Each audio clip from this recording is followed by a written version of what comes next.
Have you ever found yourself caught in what we might call the ritual trap? I really want you to think about this for a second. It's a pretty common trap, honestly. Right. Have you ever been part of an organization, a tradition, or even just like a personal habit where you find yourself reciting something, maybe a mantra, a mission statement, a set of core values, purely for the feeling of having done it? Yeah, just checking a box. Exactly. You recite the words, you get that little hit of dopamine, you feel this sense of internal blessing or moral superiority, but you completely fail to actually implement the rigorous real-world demands that those very words are asking of you. It is this incredibly common, deeply ingrained human tendency. I mean, we desperately want the comforting blanket of the words, but we want absolutely nothing to do with the heavy lifting of the work they demand. We want the grace without the grit. Perfectly said. And it's a deeply human flaw that scales up, right? From individual habits all the way to global civilizations. We naturally gravitate toward the path of least resistance. Because it's easier. Way easier. When faced with a profound, challenging directive, especially one that demands systemic change or personal sacrifice, ritualizing that directive is, well, it's infinitely easier than operationalizing it. Right. If you can turn a demanding constitution into a soothing, repetitive chant. It completely ceases to be a catalyst for socioeconomic justice. It becomes a sedative. It pacifies the very people it was originally meant to mobilize. And that tension, that friction between the soothing comfort of a ritual and the demanding, uncompromising mechanics of a system is exactly what we are unpacking today. And we have a lot to unpack. Oh, we really do. We have an absolutely massive stack of sources in front of us, and I have been lost in them all week. We're diving into the lecture notes and the meticulously translated transcripts from a really brilliant, highly analytical discourse by Allama G.A. Parwez. Right, and for context, if you aren't familiar with him, he was a prominent 20th century rationalist thinker. Yeah, and these specific lectures we're looking at, they focus on deconstructing and analyzing a very specific sequence of verses from the Quran, specifically Surah Al-Imran, verses 187 through 192. But before we get too deep into the linguistic weeds here, it's crucial to establish the parameters of our deep dive today. Our goal isn't to engage in traditional theological debate. No, not at all. We are exploring Parwez's specific, highly structured rationalist framework. We're treating his analysis of this source material as this fascinating multidisciplinary lens. It's really a way to view history, sociology, economics, and linguistics through a completely different paradigm. Okay, let's unpack this. The core premise of our deep dive today is to shatter a naive misconception. And it's one that I think a lot of people hold without even realizing it. Oh, definitely. The goal today is to stop treating what Parwez argues is a profound, pragmatic, civilizational blueprint as a mere religious placeholder. We're taking a text that has historically been utilized for monastic escapism, right, for quiet meditation, for retreating from the world. And we are going to see how, in this rationalist view, it's actually a rigorous, uncompromising scientific mandate. It's a demand to engage with the world, not escape it. That is such a massive shift in perspective. It is the pivotal epistemological shift we need to maintain throughout this discussion. Because in Parwez's framework, the traditional divide that we are also accustomed to, the wall between sacred knowledge and secular knowledge, it just simply does not exist. It's a manufactured boundary. Exactly. There's no artificial partition between spiritual contemplation on one side and rigorous scientific inquiry on the other. In fact, he argues forcefully that the original text treats empirical observation, like the actual study of the physical universe, as a foundational, non-negotiable component of faith. Okay, but to understand how this highly practical blueprint functions, we first have to understand the mechanics of how it was lost, right? We have to examine the historical hijacking of the text. Yes, the subversion. Because if this blueprint is so blatantly practical, so focused on socioeconomic justice and scientific inquiry, how did it turn into a system of mystical chants and amulets? Right. To understand that, we need to look at the concept of the covenant. The source notes detail a fundamental Arabic term here, mithaq. Mithaq, which translates to a divine covenant, or a binding contract. And according to Parwez's framework, examining verse 187, the original covenant regarding Al-Kitab, the book, was a strict mandate for absolute, uncompromising transparency. Precisely. The instruction embedded in that covenant was that this text, which Parwez identifies as a constitutional law and an objective, supreme framework for human society, had to be made completely manifest to the public. It had to be out in the open. It was meant to be universally accessible. The covenant explicitly, in no uncertain terms, forbade concealing the directives. The intention was for it to function as what we might call today an open-source constitutional document. Open source, I love that framing. Yeah, the idea was that any individual, regardless of their social standing, could read it, understand its clear directives, and apply them to ensure a just socioeconomic order. Wait, okay, I need to play devil's advocate here for a second Yeah. because this is where my modern brain starts flashing warning lights. Sure, go for it. An open source constitution sounds amazing. It sounds very democratic, very modern. But historically speaking, almost all ancient texts across almost all cultures were inherently elitist, They absolutely were. right? They were guarded by scribes, guarded by priests, written in languages the common peasant couldn't even read. So are we sure Parwez isn't just taking modern 20th century democratic ideals and projecting them backward onto an ancient text just to make it sound progressive? That is a very fair skepticism, and honestly, it's a critique Parwez himself anticipates in the material. Oh, he does. How does he address it? He addresses this not by appealing to modern political theory, but by analyzing the linguistic roots of the text itself. He points out that the language of the revelation constantly addresses mankind as a whole. Using universal terms. Right, and explicitly commands the believers to make it clear to the people. So the historical anomaly isn't Parwez projecting democracy backward. The anomaly was the revelation itself demanding mass literacy and universal access in an era defined by elite gatekeeping. So the text was inherently anti-monopolistic from day one. Exactly. The problem, as Parwez outlines, is that human societies naturally regress toward monopoly. The gatekeepers fought back. And that regression is the breach of the contract. The source material outlines this massive historical subversion. It points out how religious establishments essentially staged a coup against this transparency. The text literally translates to them throwing the book behind their backs. But what I find so fascinating, and honestly kind of terrifying, is the mechanism of how they did it. Yeah. Because they didn't just round up all the copies and burn them. That would be too obvious. Right, that causes a rebellion. Exactly. They used a much more sophisticated, insidious tool of concealment, didn't they? They absolutely did. You don't destroy the text, you destroy the public's confidence in their ability to understand it. The primary tool used to subvert this open-source constitution was the invention of a concept called baton, which translates to hidden meanings or esoteric subtexts. Hidden meanings. Right. The sources explain that over time, a professional religious class emerged. And to solidify their authority and secure their social standing, they began to convince the masses that the literal, objective words of the revelation, the ones anyone could read, were just a superficial shell. They argued that the plain reading was just for the commoners. Yes. But the true essence of the text supposedly couldn't be understood through ordinary language or basic human intellect. So they essentially gaslit an entire civilization. They said, don't trust your lying eyes. Sure, you can read the words on the page, and it looks like a clear law about economic justice, but you aren't spiritually advanced enough to know what that really means in the ethereal realm. Exactly. They asserted that the profound cosmic secrets of the text were only accessible to a spiritual elite. You needed saints, elders, or professional clergy who supposedly received these hidden meanings directly from the divine through mystical intuition.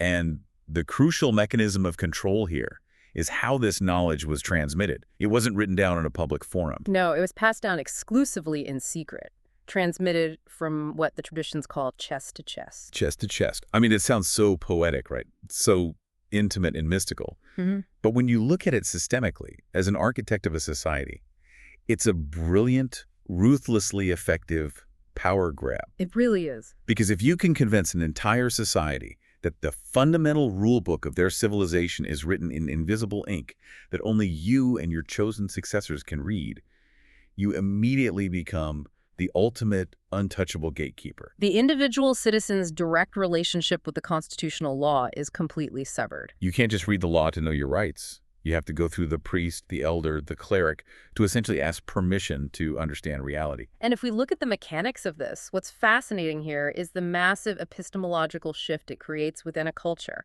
Let's define that real quick. Epistemology is simply how we know what we know. Right. Originally, the foundation of knowledge was meant to be the objective, written, shared text. If there was a dispute, you point to the text. Like a lawyer pointing to the Constitution. Exactly. But with the introduction of Batan, the foundation of knowledge moves from the objective, shared space into the subjective, unwritten, completely exclusive minds of a few individuals. And once that monopoly on interpretation is successfully established, the objective laws are effectively sidelined.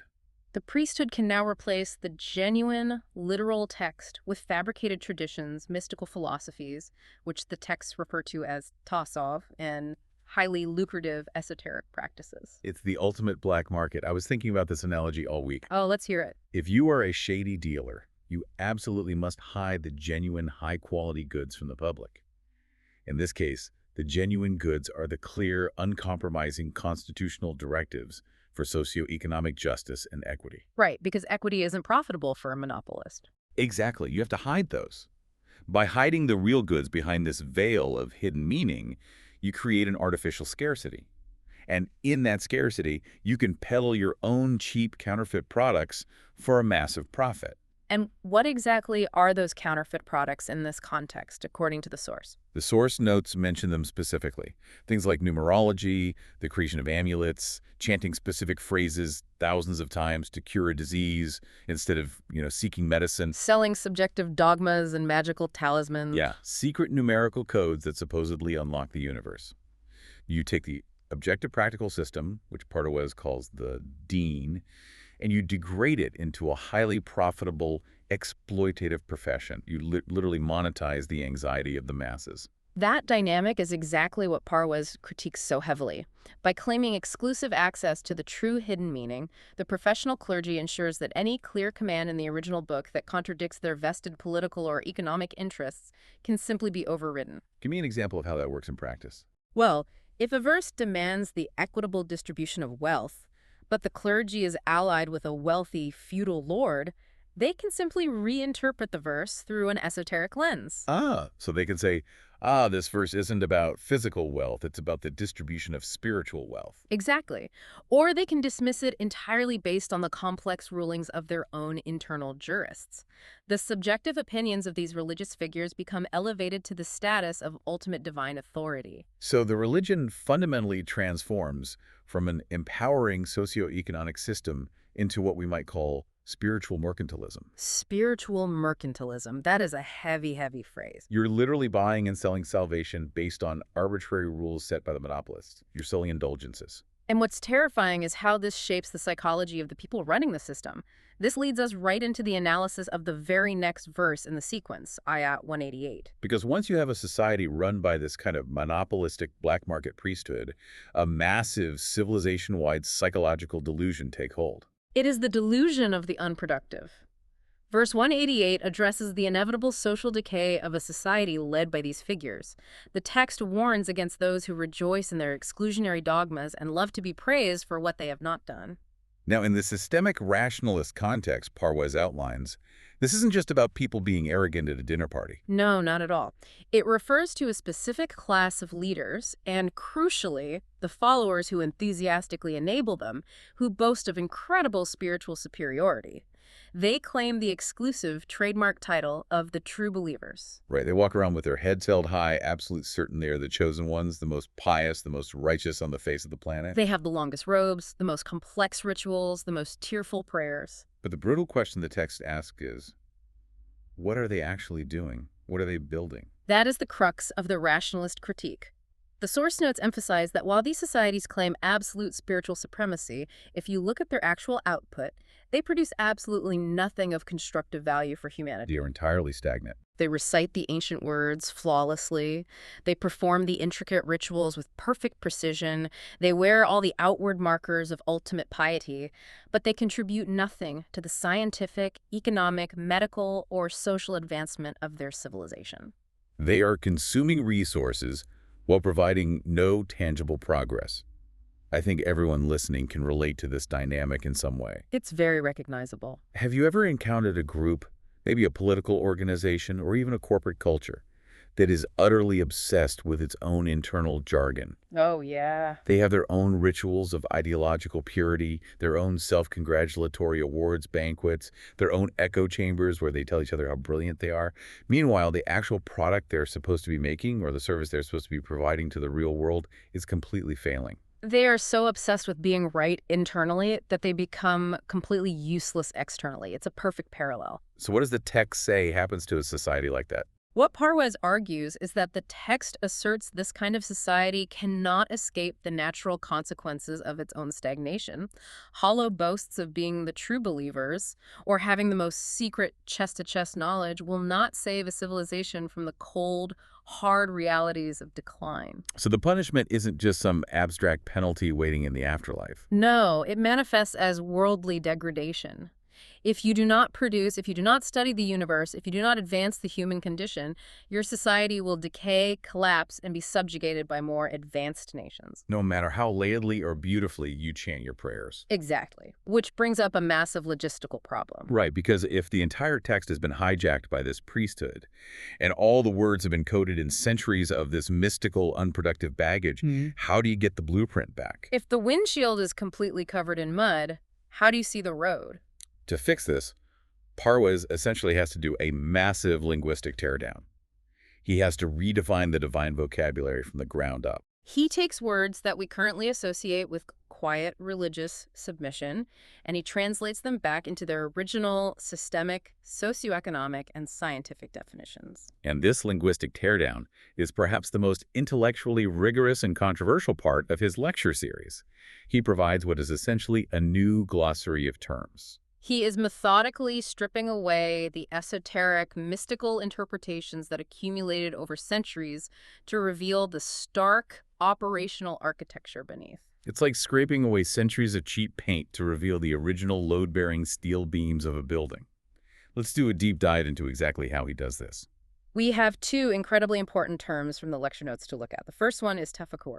Now, traditionally, if you ask someone today what it looks like when a highly spiritual person engages in tafakkur, what is the image that comes to mind? The source material tells us it has historically been viewed as monastic meditation. Right. It's the classic image of shutting off your physical senses. You close your eyes to the superficial distractions of the physical world. You plug your ears. You seal your lips. You retreat into a dark cave, a monastery, or a quiet room, and you look completely inward, hoping to intuitively grasp some hidden, mystical reality. Yes, the traditional view of tafakkur is the ultimate retreat from the physical universe. The physical world is seen as noisy, dirty, and distracting. But Parwez looks at the root of the word and its context within the text, and he provides a radically different rationalist definition. In his systemic view, tafakkur does not mean shutting your eyes to the world. It means opening them as wide as humanly possible. Tafakkur is defined explicitly as rigorous, scientific, empirical inquiry.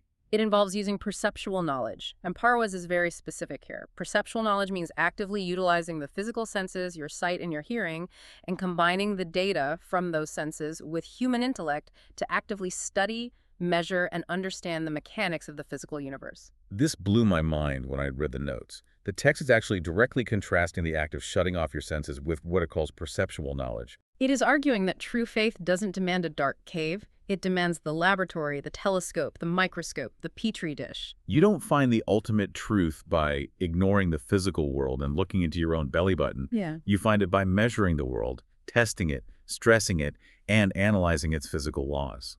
If we connect this to the bigger picture Parwez is painting, he is arguing that the divine text considers the physical universe itself, which is referred to in Arabic as afak, to be the primary, most important text you must study.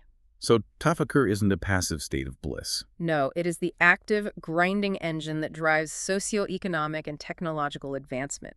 You study the physical laws of the universe not just for trivia, but so that you can conquer and harness natural resources for the tangible benefit of humanity. Here's where it gets really interesting for me, because the irony is just staggering. For thousands of years, various spiritual traditions have hammered it into our heads that we need to ignore the physical world because it's a temporary, sinful distraction from the real spiritual truth. But according to this unvarnished reading of the source text, the divine mandate is literally demanding that you become a scientist. It is demanding empirical observation. To ignore physics is to ignore the divine will. Which brings us perfectly to the second crucial term in our glossary, because we have to ask why the physical world was viewed as a distraction in the first place. That brings us to the concept of batil. Understanding how Parwez redefines batil is absolutely essential to understanding why the traditional mystic views successfully pushed entire populations away from science and into the caves. Right, so the traditional mystical view of the universe didn't just appear out of nowhere. The source material points out that the Islamic world, as it expanded, absorbed and was heavily influenced by external philosophies. Specifically, the notes cite the massive impact of Greek philosophy, particularly Plato's world of ideas and Eastern mysticism, specifically the Hindu Vedanta concepts of Maya and Leela. Now, I was struggling to see how Plato directly stunted scientific growth in this context, though. Can you break down that mechanism? It's a fascinating historical and philosophical chain reaction. Let's look at Plato's theory of forms. Plato suggested that the physical world we interact with, the trees we see, the rocks we touch, is just a shadowy, imperfect, degraded reflection of a higher, truer reality, which he called the world of ideas. In his famous allegory of the cave, physical reality is just shadows cast on a wall. Exactly. Similarly, the Vedantic concept of Maya suggests the physical world is fundamentally an illusion, a mirage, or a magic trick that distracts us from the ultimate oneness. And the concept of Leela conceptualizes the entire universe as a divine play, a theatrical performance put on by the gods for their own amusement. What all these traditions share is a core epistemological premise. Yeah. The physical world is ultimately false, vain, illusory, or secondary. Okay, the mechanism is clicking for me now. Because if you genuinely believe, down to your core, that the physical world is just an illusion, a shadow on a cave wall, or a temporary stage play. Why on earth would you ever bother inventing a microscope to study it? Exactly. Why would you dedicate your life to building a laboratory to test the tensile strength of an illusion? You wouldn't. That would be a massive waste of time. You would just close your eyes and try to meditate your way out of the matrix into the real world.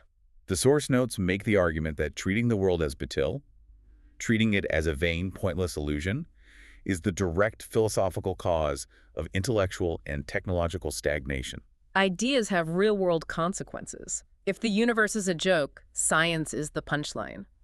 Parwez counters this massive philosophical weight by completely redefining batil within the rationalist Quranic framework. He argues, pointing directly to the text, that the universe is emphatically not an illusion. It is emphatically not batil. You are not living in a shadow realm. Instead, the physical universe is created with an absolute, serious, and constructive purpose, which is termed hak. The universe is a tangible, meaningful, unyielding reality governed by objective laws, and it is explicitly intended for human study, interaction, and mastery. So to stand at a pulpit and preach that the universe is an illusion is actually considered a massively destructive, almost heretical ideology in this framework. The text says the universe was not created in vain. It has a purpose, and your specific mandate as a human being is to figure out how the machinery of that purpose works. And that realization moves us beautifully into the next phase of our deep dive. Because if the universe is real, and it is purposeful, and it operates on discoverable, unyielding scientific laws like gravity or electromagnetism, how does that apply to human societies? We are moving from the physics of the stars to the physics of civilization. We are entering the territory of Ayat 3.189 and 3.190. Verse 189 begins with a phrase that is very familiar. To Allah belongs the dominion of the heavens and the earth. Now, conventionally, historically, this is read as a simple, comforting statement of theological omnipotence. It means God is all-powerful and owns everything. But in the rationalist framework Parwez is outlining, it means something much more specific, much more terrifying, and much more actionable. It's not just God is sitting on a throne and can do whatever he wants, whenever he wants, by snapping his fingers. That's the magical thinking version. Far from it. Magical thinking relies on the suspension of rules. Parwez argues this verse is a declaration of the absolute supremacy of rules.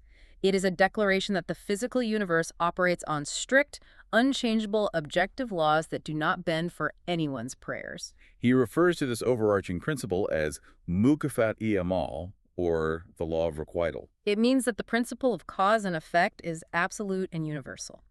Just as gravity governs the orbital mechanics of planetary bodies without exception, there are objective, scientifically discoverable social and economic laws governing the rise, stability, and inevitable collapse of human societies. Social physics. That phrase from the notes just jumped off the page at me. Social physics. It's a great term. It implies that a nation cannot commit socioeconomic or intellectual suicide and expect to evade the consequences through divine intervention.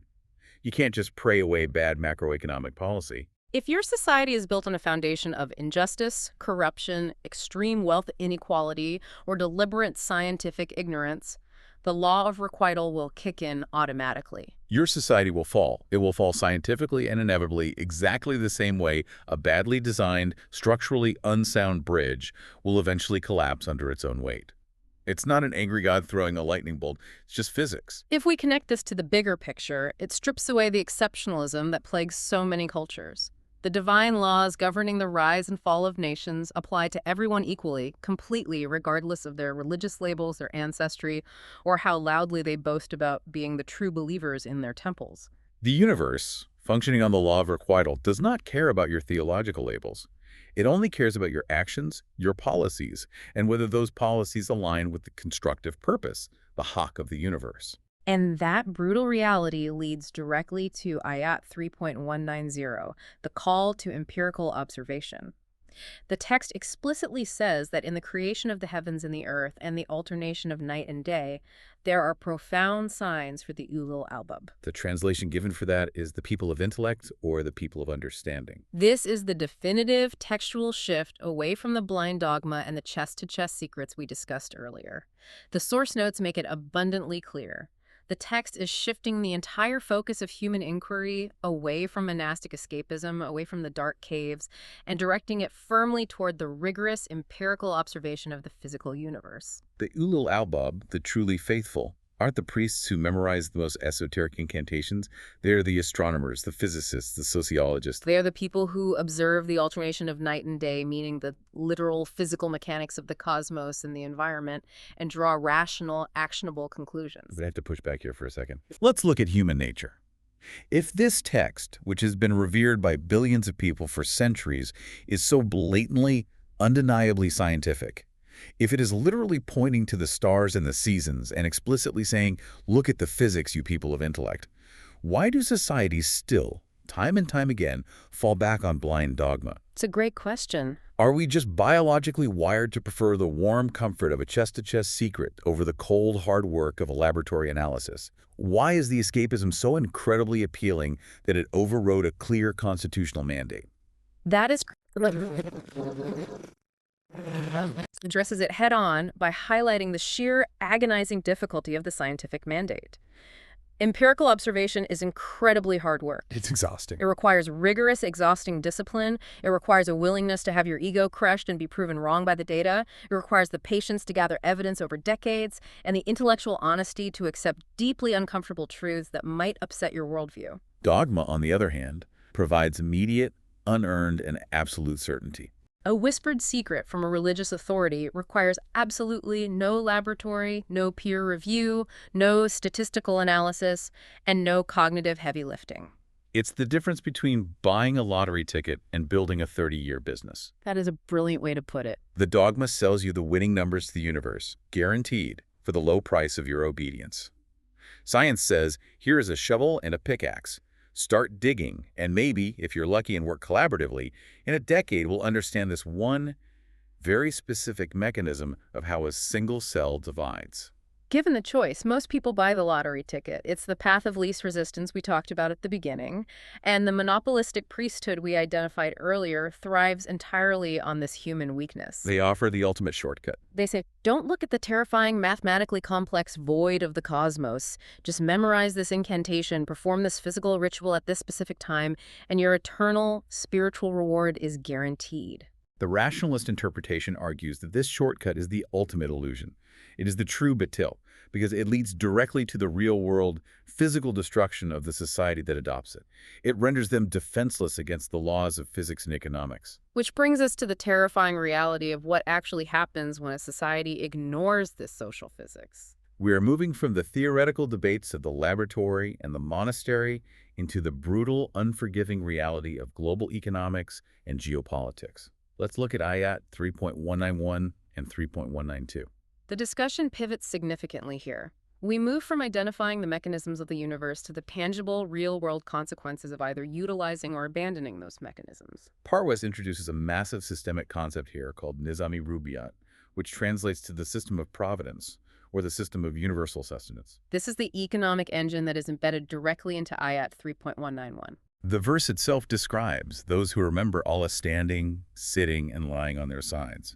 Now again, if you ask someone on the street what that looks like, the traditional image is someone constantly murmuring prayers. Mindlessly rubbing a string of prayer beads all day long, withdrawing from society to just repeat a name over and over. But the rationalist translation is a complete 180-degree turn. In Parwez's framework, remembering Allah in this context does not mean vocal repetition. It signifies a state of continuous, active, hyper-awareness of the objective divine laws of the universe. It describes researchers, scientists, economists, and urban planners who are constantly, obsessively engaged in deep scientific research, tafakkur, regarding the mechanics of the universe.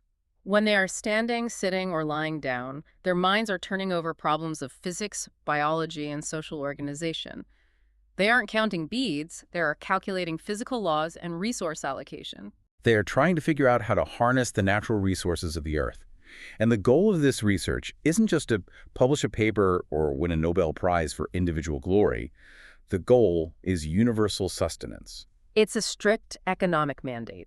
The system is governed by a markaz, a central authority or state apparatus whose primary constitutional duty is to ensure that the resources discovered and harnessed through this science are distributed equitably to sustain absolutely all of humanity within the society. To really drive this difference home, the source provides two incredibly vivid, illustrative anecdotes. These stories perfectly contrast the active, scientific, systemic approach with the passive, dogmatic, ritualistic approach. Yes, let's talk about the first one, which I'm calling the parable of the wasp. I love this example from the translated lecture notes. The story goes that there was an American agricultural delegation dealing with a massive, catastrophic problem. Millions of crop-destroying pests were swarming and ravaging the agricultural fields. Now, let's pause and think about how a society trapped in dogma handles this. A society that believes the world is an illusion, or that everything is just the arbitrary will of an angry God, might just organize a mass prayer for the pests to leave. Or they might assume it's a divine punishment for their sins that must simply be endured, and they let their people starve. That is the fatalistic approach. But the delegation in Parwez's story engaged in applied tafakkur. They didn't pray for the laws of biology to be suspended. They observed nature to understand those laws. They researched the complex ecosystem and, through empirical data, discovered a specific type of wasp that naturally preyed upon those exact crop-destroying pests. They bred the wasps, brought them into the fields, let the natural biological mechanisms do what they do, and they saved the harvest. They conquered the problem through understanding, not begging. That is the absolute essence of it. You don't ignore the physical world, you study its unyielding laws and use them to solve real-world problems. You ensure the physical sustenance of your people, the rububiyat, by understanding the specific reproductive biology of a tiny wasp. Science becomes the highest form of worship because it sustains life. The second anecdote provided in the texts is deeply personal to Allama Parwez himself, and it highlights the stakes of this scientific mandate. He recounts a terrifying story of suffering a snake bite. In the immediate aftermath of the bite, there was a fatal, chaotic panic among the people around him. And he notes that this panic was rooted entirely in ignorance. They did not know what specific kind of snake it was, they didn't know whether it was venomous or non-venomous, and they certainly didn't know the biological mechanism of how the venom might interact with human blood. He notes in the lecture that this ignorance of the physical laws, in this case a complete lack of basic biological and medical taxonomy, was literally the difference between life and death. Because if you believe the physical world is just an illusion, Atil, you aren't going to spend years studying the molecular structure of snake venom. You might try to cure the bite by tying an amulet around his arm and chanting. But if you know the world is haq, built on objective, discoverable laws, you study the venom so you can synthesize the anti-venom. Science is survival. And this absolute, uncompromising necessity of scientific knowledge for survival leads us directly to the redefinition of one of the most powerful, fear-inducing concepts in all of religion, the concept of hell, or the fire, as it is mentioned in the very next verse, Ayat 3.192. This is a profound, paradigm-shattering shift in interpretation. The verse says, "Our sustainer, whoever you admit into the fire, you have disgraced him." Now, traditionally, universally, almost everyone thinks of the fire as a posthumous punishment. It's an afterlife of burning brimstone and physical torture for sinners. But Parwez says, no, stop reading this like a medieval mystic. Look at the Arabic vocabulary. Look at the context of the social physics we just established. He argues, quite radically, that in this specific socioeconomic and political context, the fire signifies the burning humiliation. The specific Arabic term used in the verse is aqsaita, which implies deep disgrace and degradation of socioeconomic dependency in this world. It is not a threat about the afterlife. It is a present, worldly, geopolitical reality. It's the hell of being a beggar nation. Let's really think about the mechanics of this. The text argues that when a nation abandons the scientific outlook, when it retreats into monasteries and mysticism, when it spends its time arguing over esoteric dogma instead of building infrastructure and harnessing the resources of the physical universe, well, the natural consequence, the law of requital, is extreme poverty. You lose your edge. And eventually, you become completely dependent on the scientifically advanced nations just to feed your own population, to buy their medicine, to use their technology. You are forced to beg for sustenance. You have to take predatory loans. You have to concede your political sovereignty. And you live under the constant threat of starvation if the advanced nations cut off your supply lines. And the verse concludes with a stark, brutal geopolitical reality. And for the wrongdoers, there are no helpers. When a nation degrades itself through intellectual stagnation, when it wrongs itself by ignoring the empirical study of the universe, it will find no true protectors, no genuine friends in the global community. A bigger nation has no leverage, it has no allies, it only has masters. That is the fire. The burning, agonizing humiliation of complete dependency. I think of the markaz, the central authority, as a modern electrical grid operator. Oh, that's a good analogy. If the grid operator does their job, studies the physics of electricity, and builds robust infrastructure, the society thrives. But if they abandon science, the grid fails, the lights go out, and you have to go begging to your neighbors for scraps of power just to survive the winter. It's a chillingly pragmatic, unsentimental reading of the text. It strips away all the mystical afterlife imagery that the priesthood used to keep people docile and replaces it with the brutal, urgent warning about global economics, scientific literacy, and national sovereignty. Which means we need to talk about how to actually use the blueprint. We've spent a lot of time deconstructing the history, the language, and the philosophy. But a blueprint is useless if you don't build the building. How do we take everything we've discussed? The rejection of the ritual trap, the embrace of empirical science, the fear of economic dependency, from theory to practical implementation. If this text is a blueprint, what are the steps to actually build the structure? Parwez doesn't just leave his audience with theory. The source notes distill his analysis into 4 primary pillars of implementation, shifting the societal focus entirely toward adl, meaning objective justice, and rububiyat, meaning universal sustenance. Let's walk through these. Pillar number 1 is perhaps the most explosive. Abolish religious monopolies. You have to completely dismantle the professional priesthood class. But how do you practically do that without causing massive societal collapse? These institutions have been entrenched for centuries. It is the most difficult step, but it is non-negotiable in Parwez's framework. The professional class that profits from obscuring the clear directives of the text under the guise of hidden meanings must be systematically dismantled. This doesn't necessarily mean violence. It means a radical shift in epistemology. The relationship between the individual citizen and the constitutional law must become direct, unmediated, and entirely transparent. Education must be democratized so that no one can claim a monopoly on interpretation. You have to shut down the black market of esoteric traditions by flooding the market with universal literacy and objective legal understanding. Which flows directly into pillar number 2, establish objective jurisprudence. The text uses the term adl. National laws have to be codified on clear, literal constitutional parameters. This means a categorical constitutional rejection of subjective esoteric traditions or mystical interpretations that attempt to abrogate or bypass the written law. The central authority, the markaz, must govern strictly by the rule of the mutually agreed upon written law. It cannot govern based on the subjective whims, the arbitrary fatwas, or the supposed secret divine insights of individuals claiming special access to God. The law must be visible, debatable, and equally applicable to the elite and the commoner. Pillar number 3 is the engine that keeps it all running. Promote empirical education.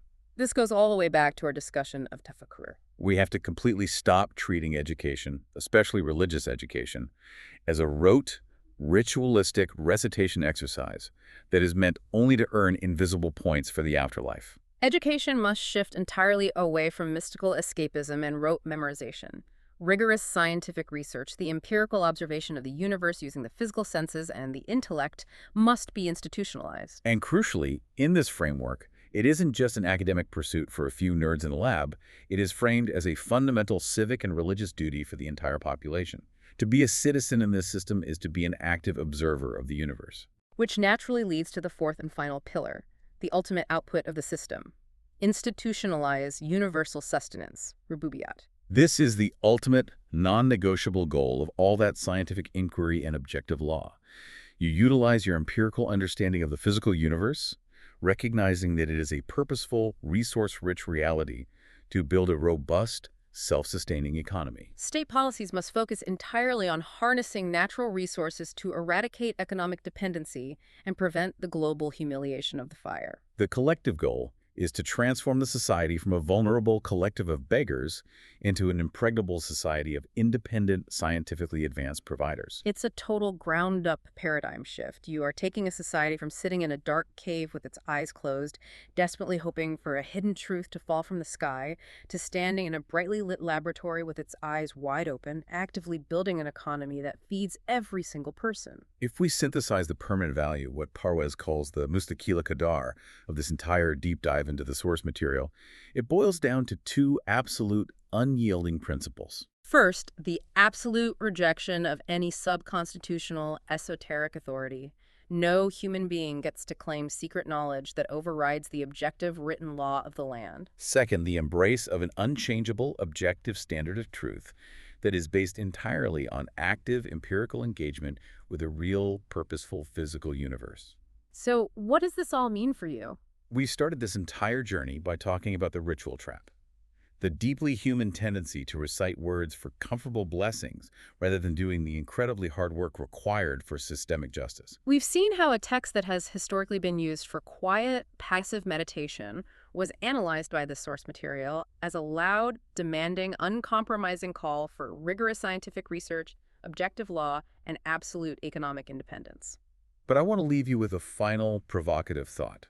A cliffhanger, if you will, that bridges exactly to where this theoretical lecture series by Parwez heads next. Let's hear it. If the fire is not an afterlife of brimstone, but the present worldly humiliation of economic dependency, and if the true prayer, or salat, is not just a physical ritual, but the act of following the divine roadmap to build a scientifically advanced, self-sustaining economy. What happens to the concept of your own individual wealth? Think about the mechanics of this.